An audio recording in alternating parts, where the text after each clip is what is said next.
ദൈവത്തിൻ്റെ അതിപരിശുദ്ധമായ നാമം വാഴ്ത്തപ്പെടുമാറാകട്ടെ.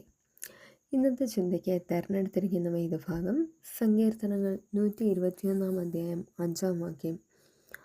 യഹോവ നിന്റെ പരിപാലകൻ, യഹോവ നിന്റെ വലത്തുഭാഗത്ത് നിനക്ക് തണൽ. പ്രിയരെ, മനുഷ്യൻ്റെ ജീവിതം പലപ്പോഴും അനിശ്ചിതത്വങ്ങൾ നിറഞ്ഞതാണ്. നാളെ എന്ത് സംഭവിക്കും എന്ന് നമുക്കറിയില്ല. ചിലപ്പോൾ നമ്മുടെ ഉള്ളിൽ ഭയമുണ്ടാകും, ചിലപ്പോൾ ആശങ്ക വരാം. ഫ്യൂച്ചറിനെ കുറിച്ച് ആലോചിക്കുമ്പോൾ നമ്മൾക്ക് എന്ത് ചെയ്യും എന്നറിയാൻ പറ്റാത്ത സിറ്റുവേഷൻസ് ഉണ്ടായേക്കാം. ഒരാളും കൂടെയില്ല എന്നുള്ള തോന്നലുകൾ ഉണ്ടായേക്കാം. എന്നാൽ ഈ വചനത്തിലൂടെ ദൈവം നമ്മെ ഓർമ്മിപ്പിക്കുന്നത് ഒരു വലിയ സത്യമാണ്. ദൈവം നമ്മുടെ കാവൽക്കാരനാണ്. കാവൽക്കാരൻ എന്നത് വെറും കാത്തു സൂക്ഷിക്കുന്നവൻ എന്നർത്ഥം മാത്രമല്ല, നമ്മുടെ ഓരോ ചുവടിനെയും ശ്രദ്ധിച്ചു നോക്കുന്നവനാണ്. നമ്മുടെ അപകടങ്ങളെ തടയുന്നവനാണ്. നമ്മുടെ ജീവിതത്തെ സംരക്ഷിക്കുന്നവനാണ്. അവനാണ് ദൈവം. വചനം പറയുന്നത് യഹോവ നിൻ്റെ വലത്തുഭാഗത്ത് നിനക്ക് തണലാണെന്നാണ്.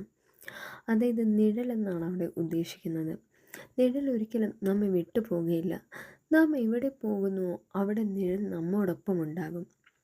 അതുപോലെ തന്നെയാണ് ദൈവത്തിൻ്റെ സാന്നിധ്യവും നമ്മുടെ ജീവിതത്തിൽ എപ്പോഴും കൂടെയുണ്ട്. നമ്മളതിനെ തിരിച്ചറിയുകയാണ് വേണ്ടത്. നാം സന്തോഷത്തിലായാലും ദുഃഖത്തിലായാലും ഒറ്റപ്പെടുന്ന സമയങ്ങളിലായി കഴിഞ്ഞാലും ദൈവം നമ്മെ വിട്ടുപോകുന്നില്ല. അവൻ നമ്മുടെ കൂടെ തന്നെയുണ്ട്. ചിലപ്പോൾ നമ്മൾക്ക് തോന്നിപ്പോയേക്കാം, എൻ്റെ ജീവിതം ആരുടെ കൈകളിലാണ്, എന്നെ ആരാണ് കാത്തു സൂക്ഷിക്കുന്നത്? ഈ വചനം നമ്മോട് പറയുന്നുണ്ട്, നമ്മുടെ ജീവിതം ദൈവത്തിൻ്റെ കരങ്ങളിൽ സുരക്ഷിതമാണ്. അതിനാൽ ഈ വചനം നമുക്ക് നമ്മുടെ ഹൃദയത്തിൽ സൂക്ഷിക്കുവാനായിട്ട് സാധിക്കണം. എവിടെയായാലും എന്ത് സാഹചര്യമായാലും യഹോവ നമ്മുടെ കാവൽക്കാരനാണ്.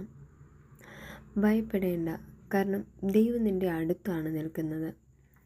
നിൻ്റെ വലത്തുഭാഗത്ത് നിഴലായിട്ട് അവൻ നിന്നെ കാത്തു സൂക്ഷിക്കുന്നുണ്ട്. ദൈവം നമ്മെ ഒരിക്കലും വിട്ടുപോകുന്നില്ല. അവൻ എപ്പോഴും നമ്മോട് കൂടെ തന്നെയുണ്ട്. ഈ ഒരു വചനത്തിൽ അവൻ നമ്മോട് കൂടെ തന്നെയുണ്ട് എന്നുള്ള ഉറപ്പിന്മേൽ മുന്നോട്ട് പോകുവാനായിട്ട് ദൈവം നമ്മെ സഹായിക്കട്ടെ എന്ന് പ്രാർത്ഥിച്ചുകൊണ്ട് നിർത്തുന്നു. ആമേൻ.